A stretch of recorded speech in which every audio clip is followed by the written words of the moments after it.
हम लोग जो है शब्दालंकार पर बात किए थे और उसमें आधा जो हो गया था हम लोग शब्दालंकार में अनुप्रास,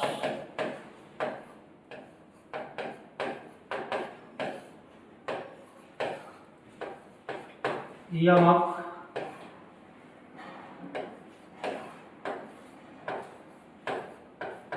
श्लेष अलंकार और वक्रोक्ति अलंकार, इन पे जो है हम लोग चर्चा कर लिए थे। इनके विषय में हम लोग देख लिए हैं। इसके बाद जो चार जो इसके शेष हैं, जैसा कि हम लोग बताए थे कि शब्दालंकार जो है 8 प्रकार के होते हैं, जिनमें अनुप्रास अलंकार, यमक अलंकार, श्लेष अलंकार, वक्रोक्ति अलंकार, इनके ऊपर चर्चा हो चुकी थी। इनके विषय में हम लोग जान लिए हैं। जो शेष बचे हैं आज उनके विषय में अध्ययन किया जाएगा। तो आइए देखते हैं अगला अलंकार शब्दालंकार के भेद में 5वां हो जाएगा पुनरुक्ति प्रकाश। शब्दालंकार का अगला भेद है पुनरुक्ति प्रकाश अलंकार।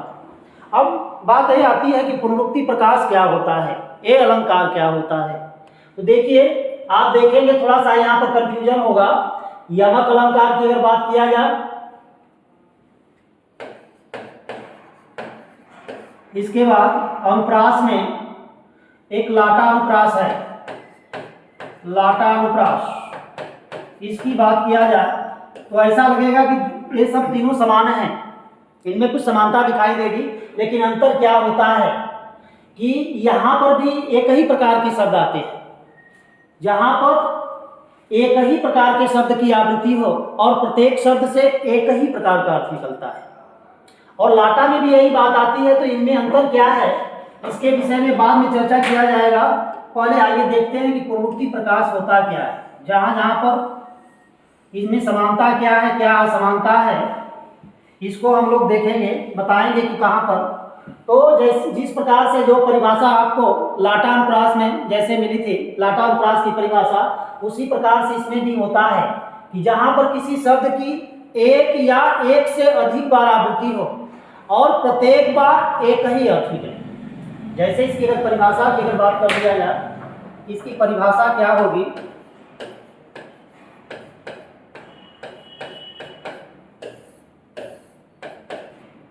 कर सकते हैं कि जहां पर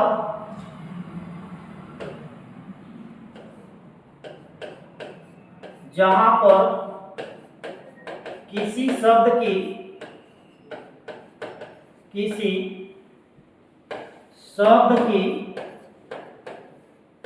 एक या जहां पर किसी शब्द की एक या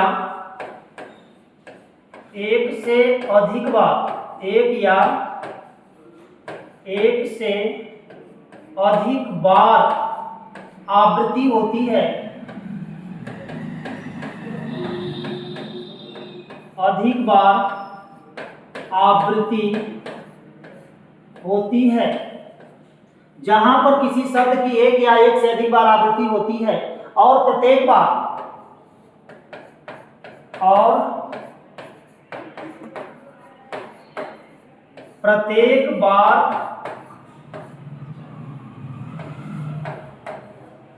एक ही अर्थ दे, और प्रत्येक बार एक ही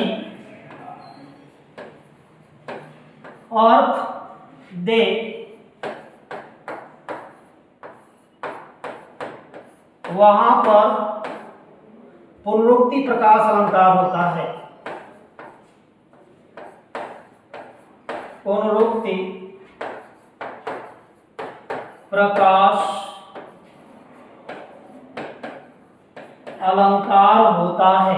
इसकी परिभाषा यही है कि जहां पर किसी शब्द की एक या एक से अधिक बार आवृत्ति हो और प्रत्येक बार एक ही अर्थ देता है, वहां पर कौन सा अलंकार हो जाता है, पुनरुक्ति प्रकाश अलंकार होता है। यही परिभाषा आपने लाटा अनुप्रास में भी देखा, लेकिन इसमें और लाटा में अंतर क्या है कि इसकी जो आवृत्ति होगी, बताएंगे कि इसमें और उसमें अंतर क्या है। तो आइए इसका जरा एग्जाम्पल देखने, बात समझ में आ जाएगी कि कोई शब्द, चाहे आवृत्ति का मतलब यह है, आवृत्ति मीन्स होता है दोबारा। आवृत्ति का अर्थ क्या होता है? दोबारा, यानी एक ही शब्द कितनी बार आए? दो बार। अगर एक ही प्रकार का शब्द दो बार आता है तो इसमें यह होता है कि एक बार आवृत्ति। कितनी बार आवृत्ति हुई है? एक बार आवृत्ति उसकी गिनी जाती है। जहां पर किसी शब्द की एक, चाहे एक बार आवृत्ति हो, चाहे एक से अधिक बार आवृत्ति हो, और प्रत्येक बार एक ही अर्थ का बोध होता है, एक ही प्रकार के अर्थ का बोध होता है, तो उसमें कौन सा अलंकार हो जाता है? पुनरुक्ति प्रकाश। उसी में पुनरुक्ति प्रकाश अलंकार हो जाता है। जैसे में दास जो 20 %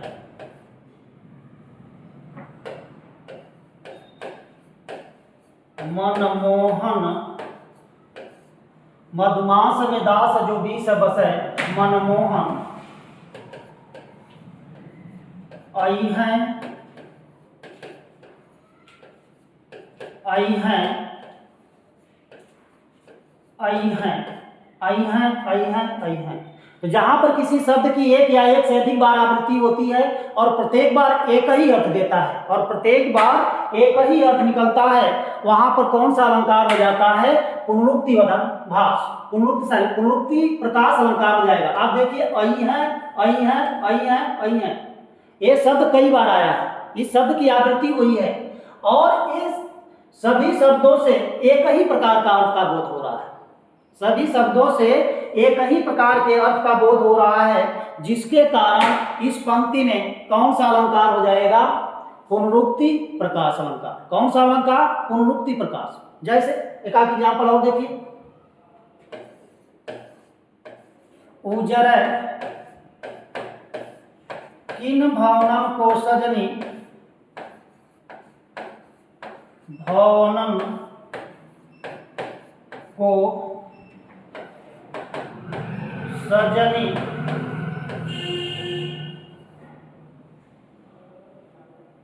उजर किन भावनम को सजनी, कुंजन, कुंजन छई हैं, छई हैं, छई हैं। तो जहां पर किसी शब्द की एक या एक से अधिक बार आवृत्ति हो और प्रत्येक बार एक ही अर्थ दे, प्रत्येक बार एक ही प्रकार के अर्थ का बोध होता है, उस पंक्ति में कौन सा अलंकार हो जाता है? पुनरुक्ति प्रकाश अलंकार होता है। अब यही चीज जो है लाटानुप्रास में भी होती है, लेकिन इन दोनों में अंतर क्या है कि इसकी जो आवृत्ति होती है एक पंक्ति में होती है, इसकी जो आवृत्ति होती है एक पंक्ति में होती है, एक लाइन में होती है, और जो लाटानुप्रास में जो आवृत्ति होगी, एक ही प्रकार के शब्द की जो आवृत्ति होती है उसकी आवृत्ति दूसरी पंक्ति में होती है। जैसे वहां पर हमने एग्जाम्पल ये बताया था, जैसे एग्जाम्पल देखिए कि कहा था कि मेरी खेल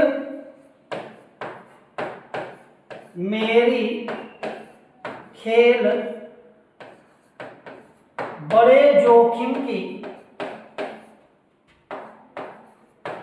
बड़े जोखिम की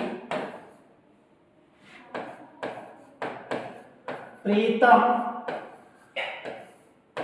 मेरे, मैं प्रीतम की, मैं प्रीतम की, मेरी खेल बड़े जोखिम की, मैं प्रीतम की, मेरी खेल बड़े जोखिम के, प्रीतम मेरे, मैं प्रीतम की। देखिए जो प्रीतम शब्द आया है, प्रीतम शब्द दोनों जगह आया है, दोनों का स्वामी ही है, लेकिन इसकी अगर आवृत्ति हुई तो दूसरी पंक्ति में हुई है, इसकी आवृत्ति जो हुई है दूसरी पंक्ति में हुई है, लेकिन इसकी आवृत्ति एक ही लाइन में आता है और एक ही लाइन में इसकी आवृत्ति होती है।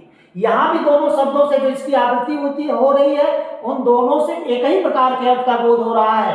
जैसे यहाँ कुंजन छई है, छई है, छई है, 3 बार आया है, 4 बार आ जाए और प्रत्येक से छई है का ही अर्थ बोध हो रहा है।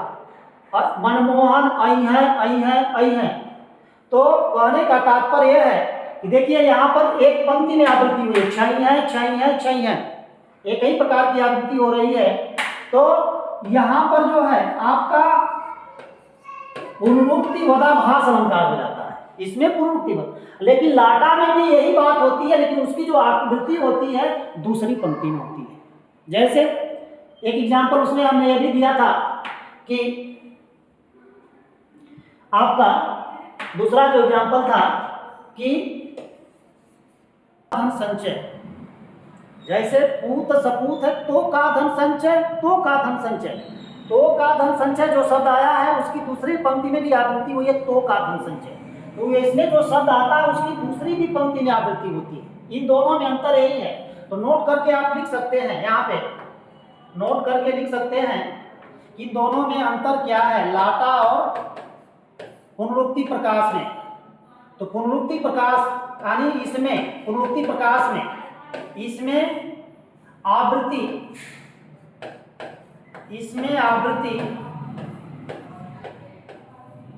एक ही पंक्ति में होती है, इसमें आवृत्ति एक ही पंक्ति में होती है। किसमें? पुनरुक्ति प्रकाश में। इसमें जो आवृत्ति होगी एक पंक्ति में होती है, जबकि लाटा में,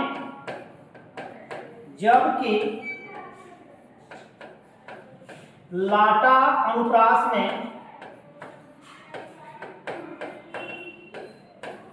जबकि लाटा अनुप्रास में आवृत्ति दूसरी पंक्ति में होती है, दूसरी पंक्ति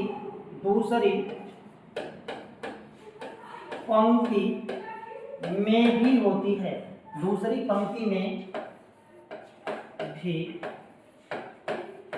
होती है। कुछ अंतर समझ में आया?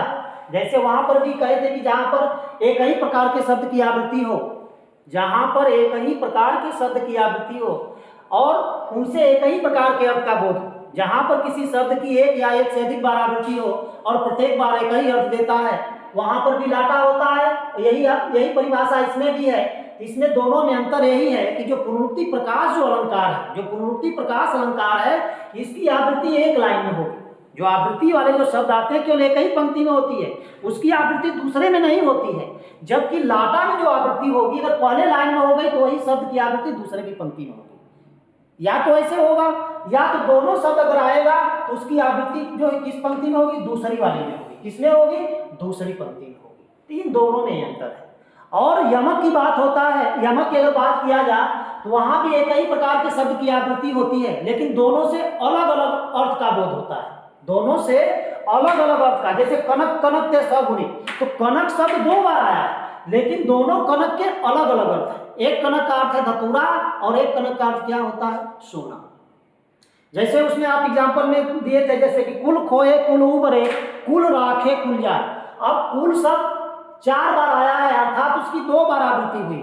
तो इसमें भी यमक अलंकार इसलिए है कि जो कुल शब्द 4 बार आया है, चारों शब्द तो समान है, शब्द तो क्या है? समान है, लेकिन चारों के भिन्न भिन्न अर्थ हैं, चारों के अलग अलग अर्थ हैं। और इसमें क्या होता है कि इसमें जहां पर किसी शब्द की एक या एक से अधिक बार आवृत्ति हो और प्रत्येक बार एक ही अर्थ देता है, उसमें पुनरुक्ति प्रकाश हो जाता है। और एक ही प्रकार का अर्थ देगा, और जो आवृत्ति होती है केवल पहली लाइन में, एक ही लाइन में आवृत्ति होगी, दूसरी लाइन में नहीं होगी। अगर दूसरी लाइन में हो जाएगी तो पुनरुक्ति प्रकाश न होकर के क्या हो जाएगा? अनुप्रास अलंकार होगा। और अनुप्रास में कौन सा हो जाता है? लाटा अनुप्रास। तो ये था आपका पुनरुक्ति प्रकाश अलंकार। अगला अलंकार आपका आ जाता है पुनरुक्ति वदाभास। छठवां जो हो जाता है पुनरुक्ति वदाभास। अब इसको देखा जाए ये क्या होता है। पुनरुक्ति वदाभास में ये होता है कि इसमें क्या होता है कि दोनों शब्द भिन्न भिन्न होंगे, दो शब्द आएंगे और दोनों भिन्न भिन्न होंगे, लेकिन एक ही प्रकार के अर्थ का आभास होता है। जैसे देखिए यहीं से परिभाषा निकल जाएगी पुनरुक्ति वदाभास, आभास। शब्द तो भिन्न भिन्न होते हैं, दो शब्द आएंगे दोनों भिन्न भिन्न होंगे, लेकिन दोनों एक ही प्रकार के अर्थ देते हैं। तो परिभाषा के रूप में ये कह सकते हैं कि जब दो शब्दों के अर्थ में, परिभाषा की अगर बात कर लिया जाए तो देख लीजिए परिभाषा, बात और समझ में आएगी। पहले तो परिभाषा ही जरूरी है, इसी से बात भी पकड़ में आएगी। कि परिभाषा हो जाती है कि जब दो शब्दों के अर्थ में, जब दो शब्दों के अर्थ में पुनरुक्ति, जब दो शब्दों के अर्थ में पुनरुक्ति का आभास हो, जब दो शब्दों के अर्थ में पुनरुक्ति का आभास हो, ऐसा लगता है कि दोनों शब्द एक ही प्रकार के, पुनरुक्ति मतलब पुनः उसी उक्ति का आभास हो, पुनः धन उक्ति, उक्ति माने कथन। जब दो शब्दों के अर्थ में पुनरुक्ति का आभास हो, अर्थात कह सकते हैं अर्थात दोनों शब्द भिन्न भिन्न हो, अर्थात दोनों शब्द भिन्न भिन्न हो, अर्थात दोनों शब्द भिन्न भिन्न हो, लेकिन अर्थ एक ही देते हैं, लेकिन अर्थ एक ही देते हैं या दे, तो वहां पर पुनरुक्ति प्रकाश, वहां पर पुनरुक्ति वदाभास अलंकार हो जाता है। वहां पर पुनरुक्ति वदाभास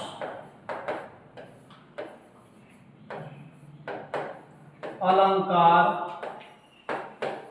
हो जाता है। परिभाषा देख लीजिए, कह रहा है कि जब दो शब्दों के अर्थ में पुनरुक्ति का आभास हो, जैसे ऐसा लगता है कि दोनों शब्द एक ही हैं, लेकिन दोनों एक ही नहीं होते, भिन्न भिन्न होते हैं, उसी को कह रहा था दोनों शब्द क्या हो, भिन्न भिन्न हो। दोनों शब्द कैसे हो, भिन्न भिन्न हो, लेकिन अर्थ की दृष्टि से अगर अर्थ देखा जाए तो दोनों से जब एक ही प्रकार के अर्थ का बोध होता है, दोनों शब्द तो इसमें भिन्न भिन्न होते हैं, लेकिन दोनों जब एक ही अर्थ देते हैं, तो वहां पर कौन सा अलंकार आपका हो जाता है, पुनरुक्ति वदाभास अलंकार। जैसे एग्जाम्पल जरा देखें, बात समझ में आई।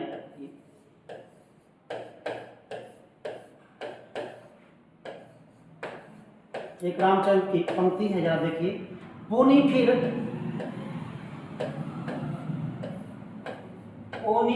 राम निकट सो, पुनि फिर राम निकट सो गई।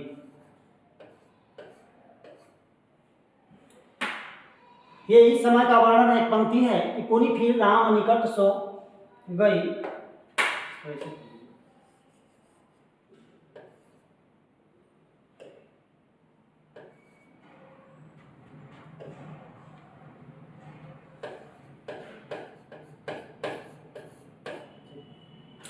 उसमें वो उस समय का वर्णन है जब राम सीता जी के साथ वनवास गए थे, और ये दोनों लोग जब वन में रह रहे थे, तो उसी समय सुप्नखा आती है और इन लोगों के रूपों को देख करके इनके ऊपर जो है आसक्त हो जाती है, और उसके मन में ये भाव आता है कि इतना सुंदर मनुष्य इस वन में क्या कर रहा है, अगर हो जाता तो।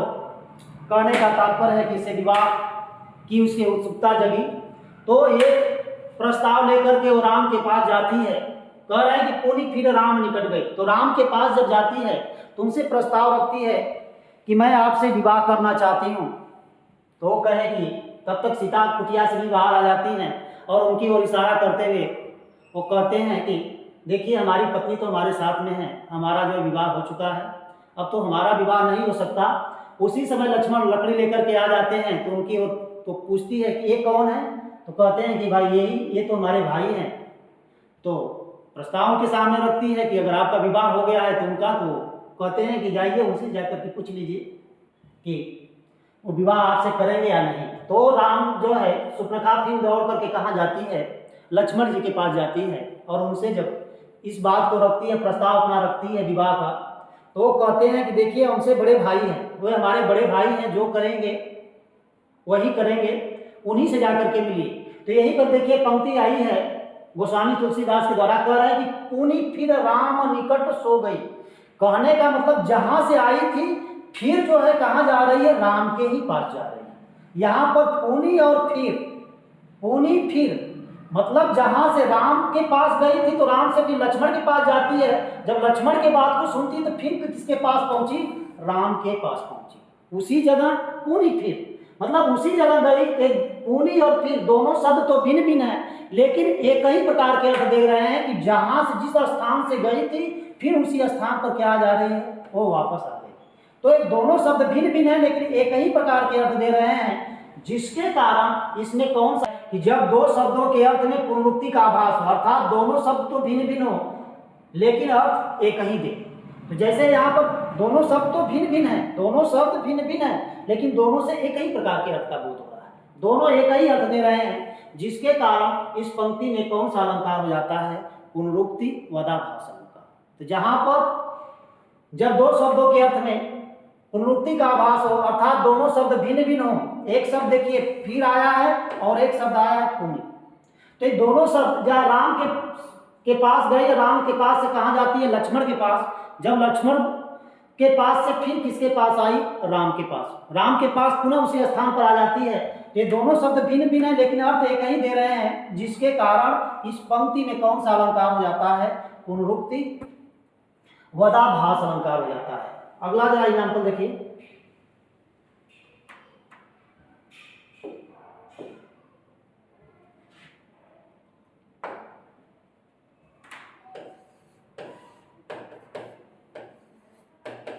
अली अली भौर गुंजन लगे,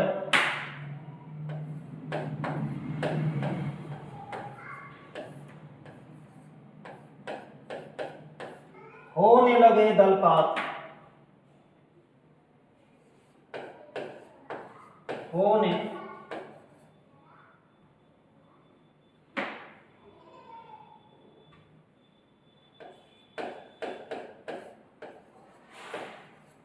दलपात, अली भौर गुंजन लगे, होने लगे दलपात, जहता फूले रुख तरु, जह तह फूले रुख तरु, प्रीतम कृमि जात,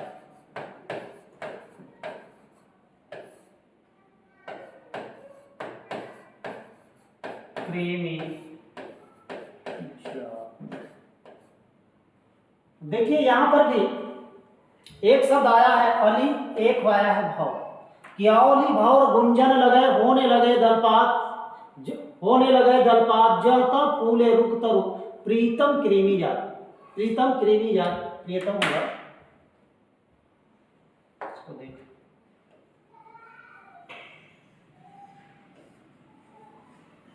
एक मिनट,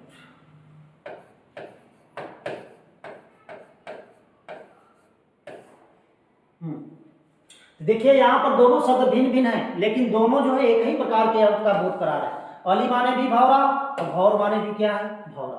तो दोनों शब्द भिन्न भिन्न हैं लेकिन एक ही प्रकार के अर्थ का बोध करा रहे हैं, जिसके कारण इस पंक्ति में कौन सा अलंकार हो जाता है, पुनरुक्ति वदाभास अलंकार होता है।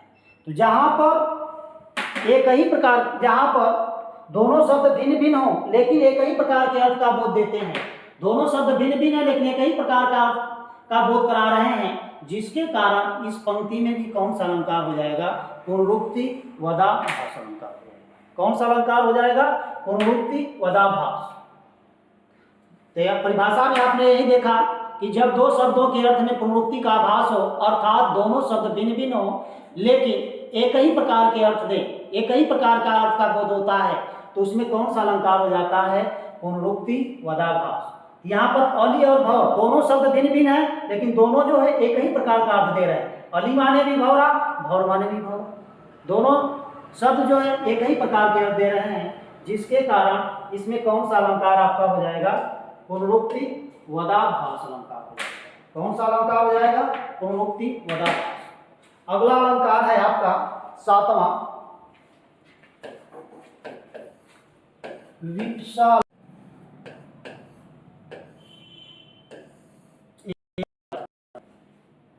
विप्सा अलंकार में क्या होता है?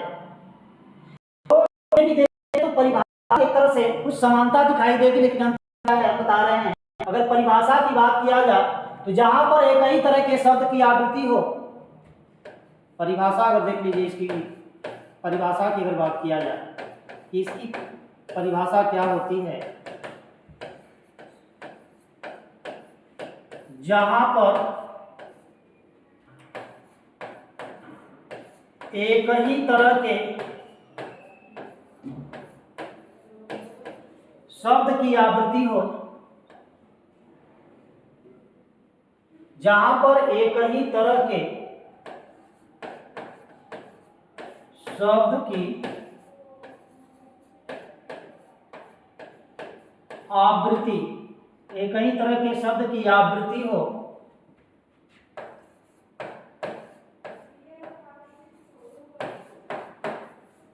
लेकिन उनका अर्थ सौंदर्य वृद्धि के लिए ना हो, सौंदर्य वृद्धि के लिए, सौंदर्य वृद्धि के लिए न हो, बल्कि मनोवेगों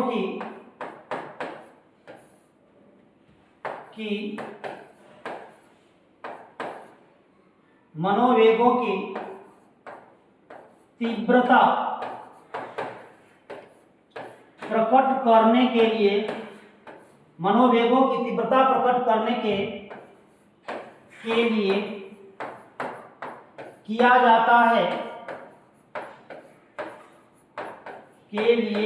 जाता है, वहां पर विप्सा अलंकार होता है। मतलब इसमें भी एक ही तरह के शब्द की आवृत्ति होगी, लेकिन वो जो शब्द आएंगे सौंदर्य वृद्धि के लिए ना आए, वो जो शब्द आएंगे सौंदर्य वृद्धि के लिए ना आए, मनोवेगों, जो मन में जो विचार आ रहा है उसी को और बढ़ा दे, उसी को और तीव्र कर दे।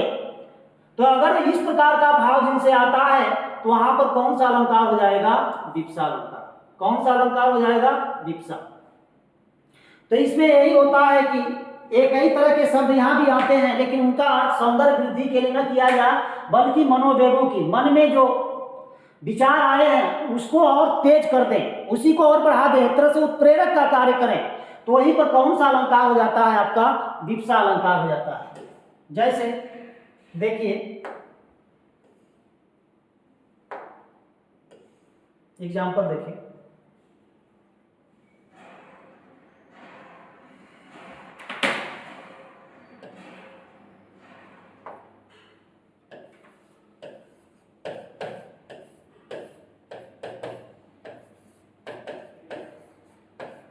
अमर्त्य वीर पुत्र हो, अमर्त्य वीर पुत्र हो, दृढ़ प्रतिज्ञा सोच लो, प्रतिज्ञा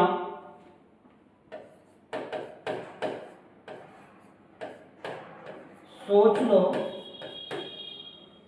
प्रशस्ति पूर्ण पंथ है, एक ही लाइन है, प्रशस्ति पूर्ण पंथ है, बढ़े चलो बढ़े चलो, प्रशस्ति पूर्ण पंथ है,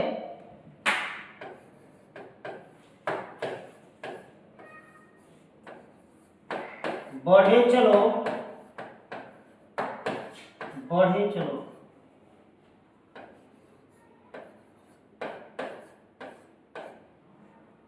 कह रहा है कि अमर्त वीर पुत्र हो, दृढ़ प्रतिज्ञा सोच लो, प्रशस्ति पूर्ण पंथ है, बढ़े चलो बढ़े चलो। आप अमर्त हैं, मरने वाले नहीं है हे वीर पुत्र, आप क्या है, अमर हैं। ये दृढ़ कर लो, ये जो पुण्य है, जो रास्ता है, ये पुण्य का रास्ता है, उस पर बढ़े चलो बढ़े चलो। तो जहां पर एक ही प्रकार के शब्द की आवृत्ति हो, एक ही तरह के शब्द की आवृत्ति हो, लेकिन उनका अर्थ सौंदर्य वृद्धि के लिए नहीं हो, बल्कि मनोवेगों की तीव्रता प्रकट करने के लिए किया जाता है, उसमें कौन सा अलंकार हो जाएगा, विवक्षा अलंकार। अब यहाँ पर देखिए, बढ़े चलो बढ़े चलो, जैसे सैनिक है युद्ध में जा रहे हैं, अब उनके मन में युद्ध का भाव है, तो युद्ध का भाव है तो कभी कह रहा है कि जिस रास्ते पर आप जा रहे हैं, जिस कार्य को आप करने के लिए जा रहे हैं, पुण्य का काम है, इस पर आप बढ़े चलो बढ़े चलो। उनके अंदर जो भाव है उसको और उत्साहित कर रहा है, उनके भावों को और बढ़ाया जा रहा है। जैसे आप देखे होंगे कि प्राचीन काल में जैसे आए, इसी समय जब सेना जब लड़ने के लिए जाती है तो उनको उत्साह बढ़ाने के लिए बाजा बजाए जाते हैं, तरह तरह के वक्तव्य सुनाए जाते हैं कि उनका उत्साह जो बरकरार रहे। जो उत्साह उनके अंदर है, जो कायर भी है, उनमें भी इतनी उत्साह भर दीजिए कि वो पीछे न हटे। तो एक ही तरह के शब्द की आवृत्ति हो, लेकिन उनका अर्थ सौंदर्य वृद्धि के लिए नहीं, सौंदर्य वृद्धि के लिए न किया जाए, बल्कि उनके मन में जो विचार है उसी को और बढ़ाने के लिए आ जाए, उसी को और बढ़ा दे। तो उसी में कौन सा अलंकार हो जाता है, विवक्षा अलंकार। थोड़ा सा देखिए, जहाँ पर थोड़ा सा इसमें शंका होगी, दूसरा एग्जाम्पल देख लीजिए कि यहाँ पर क्या स्थिति है इसी से संबंधित।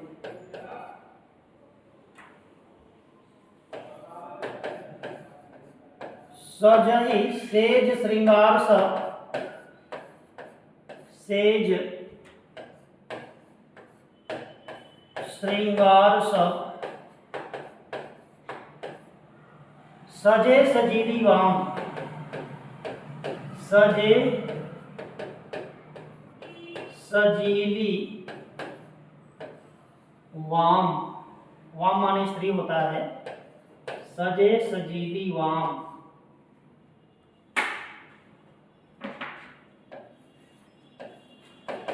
उझकी उझकी उझकी झांकती झुकती,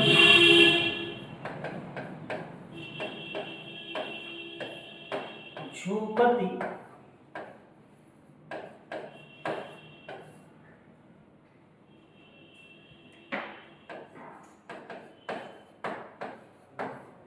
और बहु न आए श्याम।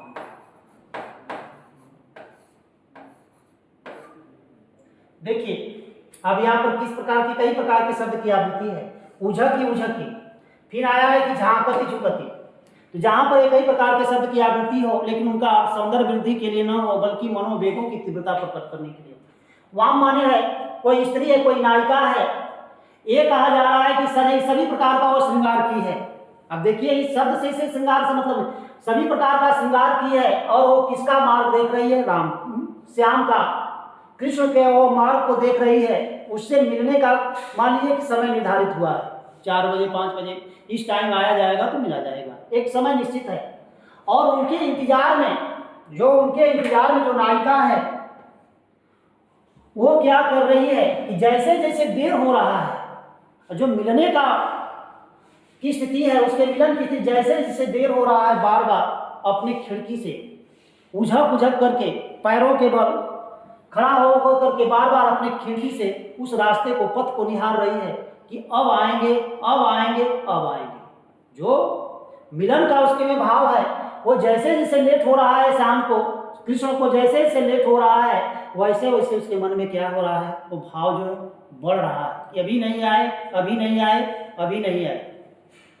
तो एक ही प्रकार के शब्द की आवृत्ति हो, लेकिन उसका अर्थ सौंदर्य वृद्धि के लिए उसका प्रयोग न किया जाए, बल्कि मनोवेगों की तीव्रता को प्रकट करने के लिए, मन में जो मन की स्थिति है, जो मन की दशा है, जो उसमें जो उसकी वियोग की स्थिति है, मिलन की जो स्थिति है, उसको और क्या कर रहे हैं कि बढ़ा रहे हैं। जैसे जैसे हमको लेट हो रहा है वैसे वैसे इसके मन में ये भाव बढ़ रहे हैं कि अभी नहीं आए, अभी नहीं आए। तो जहां पर एक ही प्रकार के शब्द की आवृत्ति हो लेकिन उनका अर्थ सौंदर्य वृद्धि के लिए नहीं, सुंदरता के लिए नहीं हो, बल्कि मनोआवेगों की तीव्रता प्रकट करने के लिए किया जाता है, तो उसमें कौन सा अलंकार हो जाता है? विपसा अलंकार। बात आई समझ में? तो आगे बढ़ा जाए। एक लास्ट है चित्रा अलंकार, जो शब्दालंकार का 8वां भेद होता है। चित्रा अलंकार, देखिए इसमें है कुछ नहीं, मेन रूप से तो चित्रा अलंकार के विषय में यह है कि जो चित्रा जो अलंकार होता है मुख्य रूप से संस्कृत भाषा का अलंकार होता है। इसका प्रयोग संस्कृत भाषा में किया जाता है। इसका प्रयोग जैसे इसमें होता क्या है कि जहां पर मन में धनुष, बाण, खड्ग, शंख, त्रिशूल, गदा इनके चित्र अंकित होने लगते हैं। जिन पंक्तियों को पढ़ने से हमारे मन में धनुष, बाण, खड्ग, गदा, त्रिशूल, चक्र, चमर इनके दृश्य अगर अंकित होने लगते हैं तो उसी में कौन सा अलंकार हो जाता है? चित्रा अलंकार हो जाता है। यह स्थिति संस्कृत में कहाँ आती है? श्लोक पढ़ते समय, मंत्र पढ़ते समय इस ढंग के जब मन में भाव आते हैं तो उसी में कौन सा अलंकार हो जाता है? चित्रा अलंकार।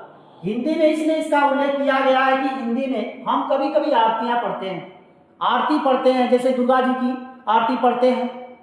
तो जब दुर्गा जी की आरती पढ़ते हैं, किसी की आरती जब पढ़ते हैं तो इस प्रकार के जहाँ पर शब्द आ जाते हैं, अब उनको पढ़ने से हमारे मन में जब इस ढंग के विचार आना प्रारंभ हो जाता है, धनुष का विचार आ जाए, बाण, त्रिशूल, चक्र, चमर, गदा, जब इस ढंग के हमारे मन में चित्र अंकित होने लगते हैं तो वहीं पर कौन सा अलंकार हो जाता है? चित्रा अलंकार। तो हिंदी में आरती में इस अलंकार का जो है प्रयोग किया गया है।